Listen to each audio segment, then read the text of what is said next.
এই সময়টা আপনি একটু ঠান্ডা মাথায় বাসায় গিয়ে চিন্তা করেন। আজকে আদনান ভাই ওয়াজ করে গেছে, আমি একটু চিন্তা করি। আপনার আমার হায়াত সর্বোচ্চ হয়তো ৬০-৭০ বছর, আরও হয়তো আল্লাহ বাড়াই দিলে ১০০ বছর।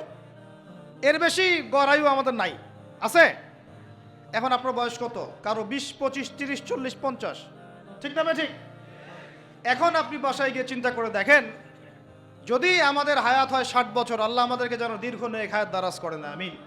আমাদের ভাইদেরকে, বোনদেরকে, ওলামায়ে কেরামকে, আমাদের নেতাদেরকে, সবাইকে আল্লাহ পাক দীর্ঘ নেক হায়াত দারাজ করেন। এখন কথা হচ্ছে, যদি ধরে নেই যে আমাদের হায়াত ৬০ বছর, আপনার আমার বয়স থেকে কিন্তু ৩০, ৪০, ৫০ বছর অলরেডি চলে গেছে। এখন চিন্তা করবেন যে এই সময় যেটা চলে গেল, এই সময়ের মধ্যে আমি কতটুকু নামাজ পড়েছি, কতটুকু রোজা রেখেছি, যাকাত দিয়েছি কতটুকু, হজ ফরজ হয়েছে করেছি কিনা,